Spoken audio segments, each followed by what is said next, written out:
Alright, welcome to Sci-Fi's Advanced Movement Guide. So here I'm going to kind of show you some techniques and tricks and stuff on how to move your character. So obviously, let's just breeze through the basics. So of course there's W, there's S, and there's A and D. A and D of course being straight sideways, W being forward, S being back. Alright, so everyone knows that.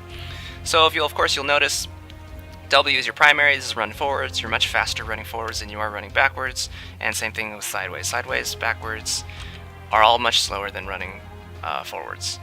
Now unfortunately, if you're a melee character, with the exception of Midnight, everybody who's running forward and attacking will automatically stop to attack and then continue running.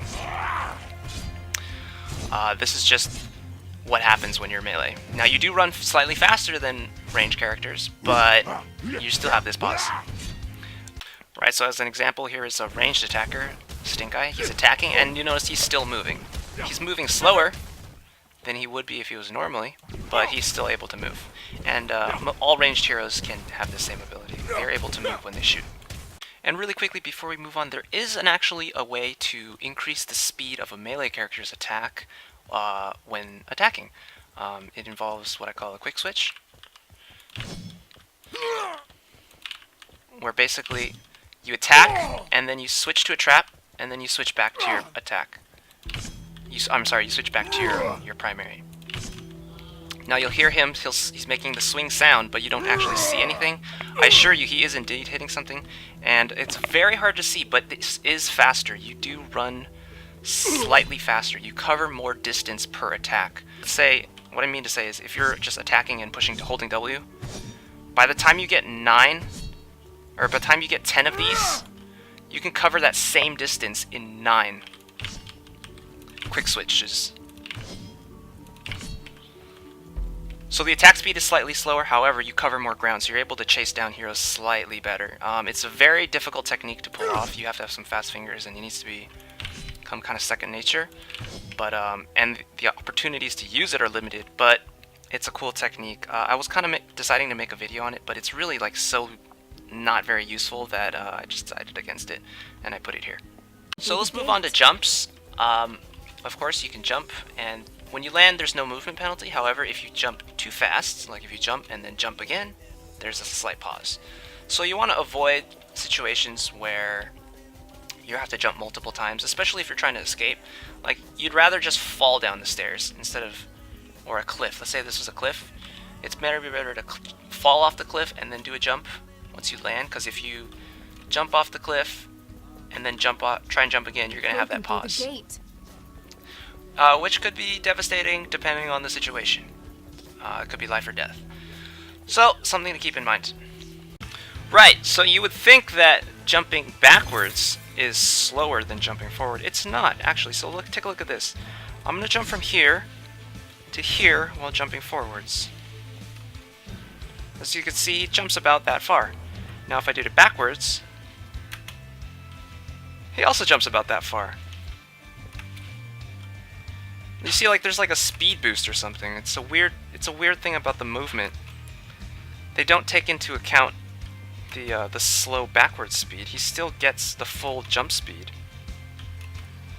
It doesn't work sideways though. It just works backwards. So as you can see, sideways you're still slow. So that backward jumping technique is actually very useful, especially for dodging melee attackers. So let's say you were a smolder on defense or something, and there was someone chasing you. Right when they got close, you could just jump backwards. And because you have such a change in your move speed, and of course the melee attackers also stop when they attack, you're going to actually probably dodge the attack. It's a very useful technique. I recommend that you start implementing it more, and especially you can chain them together too, so that you could be attacking someone this way, and you juke them, and then kind of as they try to close the gap, you juke the other way, and meanwhile you're still shooting them the whole time. Right, every time they get close, you just jump back. And remember, the jumping too fast rules does apply if jumping backwards. You do get slower for that second jump, so you don't go anywhere and you have that pause, so be careful with that. Alright, so here's another note. Some attacks, for example, like this jar, also slow you down. Or, for example, this right click on Ozil. However, sometimes Jumping allows you to also cast them, so you maintain your momentum. It's essentially like you didn't slow down, even though you cast a spell. A lot of heroes have these abilities, and I think there's a guide on the forums if you're more interested on that, on who exactly can do this. Okay, so let's start chaining some of this movement together. Let's start with strafing and running. So obviously you can just push W and push A and D, right? And this is pretty standard. There's nothing too special about this. It is useful when you're running away from somebody. Let's say someone's shooting you in the back and you're just trying to avoid them. You can of course mess up the timing, so instead of just going left, right, you can do left, right, left, you know, just mix up the timings a little bit. Okay, so let's move on to some more advanced strafing, where we're moving the mouse as well. So in this situation, I'm going to be holding forward and D, which is to the right, strafe right, but I'm going to be turning my mouse to the left, so I'm going to make this circle.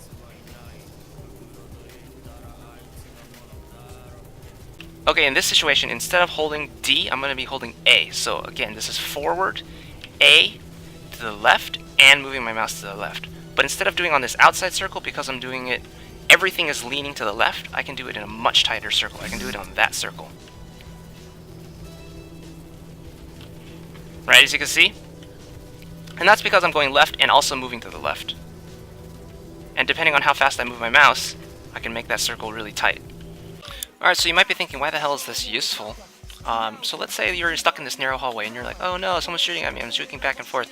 This is actually really slow. Let's say you want to move faster. You could actually do something like this, where you're actually strafing left and right much faster than you would be is if you just did it straight like this, where you're moving your mouse as well.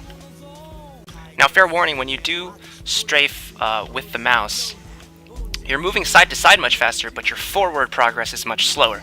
So your overall move speed doesn't really change, it's just where you're using it. It's also useful if you need to like avoid a tundra roll, like say you see the snowball and then all of a sudden, boom, you just do a real quick 90-degree turn. It's much faster than if you're just going to go like that, to move the mouse as well.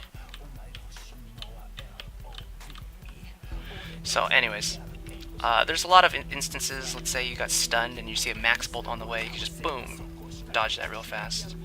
It's much slower to try and dodge it like this. You don't want to do that. You want to take advantage of the fact that you run faster when you're moving forward, so strafe. Now, as far as the movement goes, that's actually it. There really isn't a lot more movement things you can do. It's what you do with it from there on. So let's just say, for an example, as a defender here, I'm a Gabby. Let's say someone's running at me, and they're trying to run away. I've managed to get behind them. They're trying to run towards me. You can try and use the strafing and try and get some body blocks in to get a couple more attacks in. Different things like that. Or in this case, you could try something like this. I've only seen really high level players do this. And really, I'm only talking about two different people. But you can attack somebody and then run behind and run away. And you chain these together. And someone was actually able to hit me 3 times before I was able to hit them, because they just kept juking me like this. They would attack, immediately 180, take 2 steps, and then come back. Meanwhile, I get hit, I attack them back, but they've already moved back here.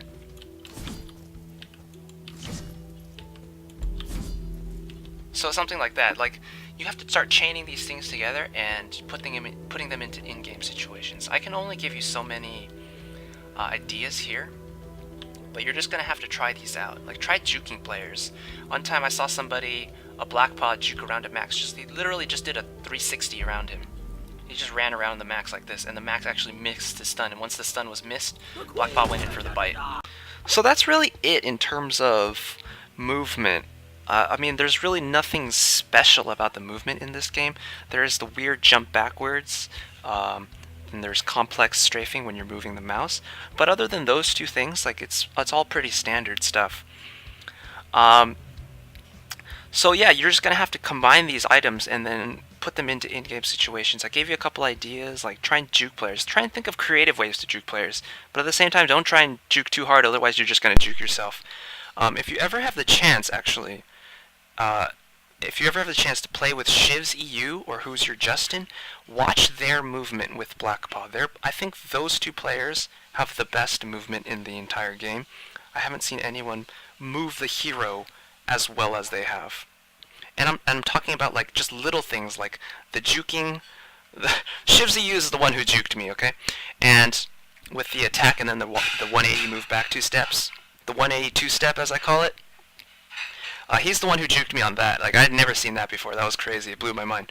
And then Justin is fantastic at body blocking, like attack and then move like a step backwards to the right or to the left, and then just block that hero just for a little bit. It allows him to get 1 extra hit in, but that's really all he needs. So just pay attention to these little things, and because I've noticed a lot of the high-level players, they do things to put their hero in a position to win. And they're really small items, and I think they get lost. I'll try and point some of these out in future videos, but these are the types of plays that really separate good from great.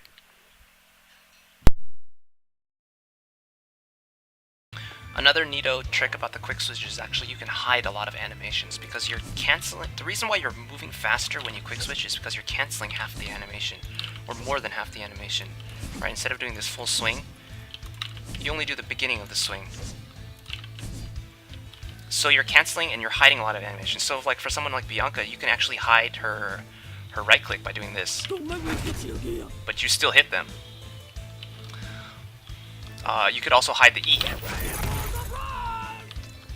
Right, the E happens, but no one sees it. So you can kind of confuse your opponents that way. So there is a chance when you do the quick switch you might get stuck in an auto attack loop. It only really works like the very first time you do it, and if it doesn't happen then it's never going to happen again. And if it does happen, all you have to do is just click attack to get out of it. So yeah, it's a glitch, but it really doesn't affect the game. Just want to let you know, I've been sitting here at the computer trying to get that glitch for like 10 minutes and it's just not happening. So it's fairly rare. But just FYI. Oh, and here's another cool thing about Max. For some reason, I don't know why this exists in the game, but let's say you're shooting, you can actually run forward and you can short hop. Why? No idea what's going on. Why is this in the game? But anyways, enjoy it. It's really funny to use. You can only do it when you're attacking and jumping and moving forward. If you're moving back, you'll just jump normal height. But for some reason, when you jump forward, you short hop.